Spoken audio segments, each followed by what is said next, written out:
Question. So I get what I understand what you're saying. Like, I understand your like point of view now. I'm getting a better aspect on it. But also, like, I would say, like, how do you feel, like, you know, like, you're really lucky to be with, like, Andrew. Like, you guys have been together for 17 years, but, you know, like, when people also have children with someone, and like, maybe even more than one child, and they leave.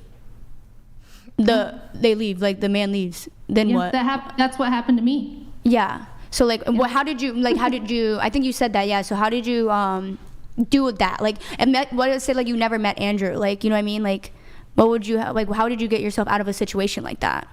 Well, I think I had a few things going for me. I had no family support. So I had no help from my parents, no siblings to help me, nothing. I was like completely on my own. So it was hard. It was a struggle. It was heartbreaking for me. People hear my story and assume that I was like promiscuous. That was never the case at all.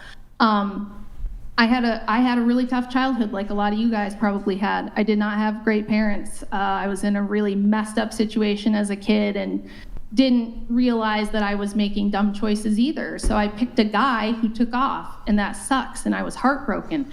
But luckily for me, I did meet a good guy. And I think the only reason that I kind of was saved from the whole single mom situation is because my expectations were realistic. I was willing to be very submissive and cooperative with a good, virtuous guy.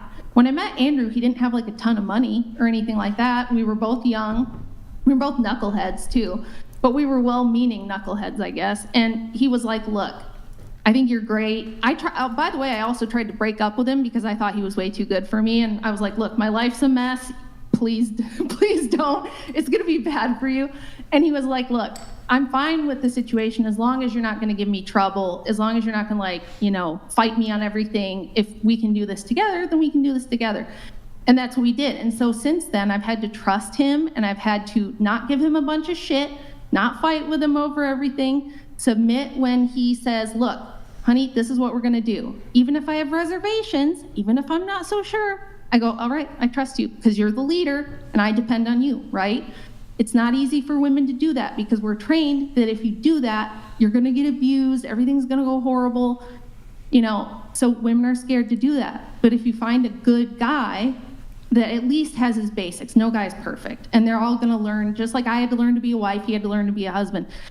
But if you have a more submissive attitude and you're like, I support you in whatever you have to do to support us, most good guys are going to rise to the occasion and they're going to take that challenge head on, and it's going to motivate them to make more money, to try to be good providers.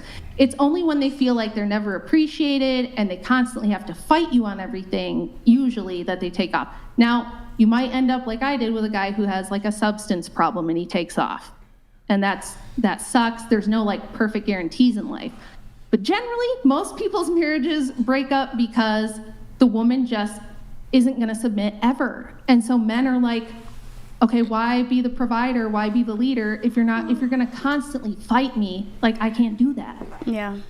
I think I'm going to actually try that, like the whole submissive thing, because I'm actually the opposite of a submissive. So I'm actually going to take that approach from this moving forward, and then I'm going to come back and I'm going to tell you how it went. So I'm going to try it. It's not easy to trust. And, you know, they're going to make mistakes and they're going to get things wrong. They're not going to always be perfect. And you just got to be willing to, you know, roll with the punches with your, whatever guy you pick. If you pick a husband, you got to be in it to win it with him, and you got to support him no matter what. And if you do that, you're going to make it. Like, that's how people did it in the old days. The one thing I did have going for me was I had an awesome grandma. She's still alive, by the way. She's 98 years old. She's kicking ass. She's awesome.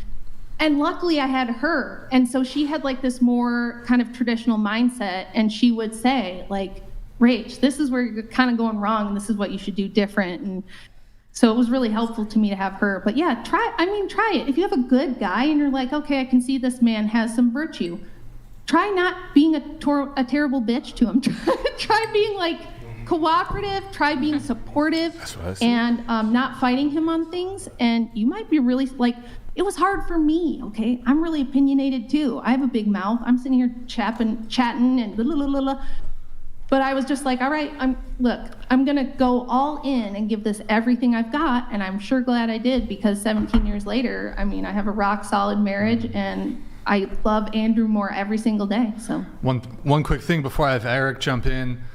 That was great, Rachel. I'm sure none of it fell on deaf ears whatsoever. Eric, what do you have to say? Shout out to Rachel. I really appreciate everything she said.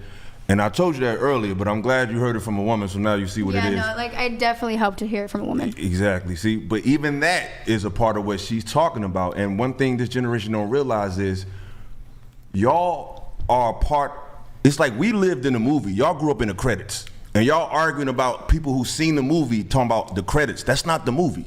The reality that you live in was crafted and made for you. It's not this organic like you think. You were made to think this way.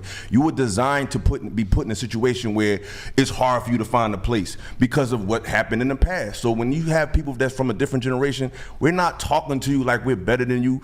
We seen these narratives formulate in our time. So by the time you got here, it seemed like this is just how life is. This is not how life is. So I think you should really take advantage of what she told you, because it's the truth. And a lot of stuff that y'all talk about is from an emotional base. But this generation, I feel like y'all don't respect information and history. Like when she brought up those stats about the CIA, that shit was real. And you can't discard that when trying to evaluate the current social dynamic that you're in. Like, take heed what she said, because she dropped a lot of jewels on y'all. All she said was facts. Yeah, like a lot of jewels. Like my main focus and how my mindset is simply because it came from my mother, and she is also she's like old fashioned, but she's also very independent. While she grew up you know, like on her own, but you know, like she is old fashioned, but to a limit, to where she basically taught all of us to like, you got this, you don't need anyone, you got it on your own. But you gotta also think too, right? Sometimes parents raise, just because they are parents don't mean they know everything. And sometimes parents transfer their trauma to you. And just because they had a bad route and they made a bad decision, that don't mean you, because sometimes we overcompensate. If you grow up from in the inner city, you grow up with you don't have a lot of things. So then you overdo it with your children and think, I gotta buy them everything, and you create a new monster. Just because you don't always have to learn through people's mistakes, like you can learn from other people's mistakes. And I think in your situation, well, like my mom didn't think like her life was bad. I do have to move things on, guys. Unfortunately, do have to move things on. But we have a couple chats coming through here. One sec, guys. And we do need to, actually, before we get to the chats, we were going around the table on, do you think you'll be better looking in 10 years' time? Did we do you? I don't know if we asked you that question. I don't think so. Okay, so the question is related to the looks rating thing. Do you think you'll be better looking in 10 years' time? I hope so. Okay. And you are 18, so do you think you'll be better looking at 28? I hope so.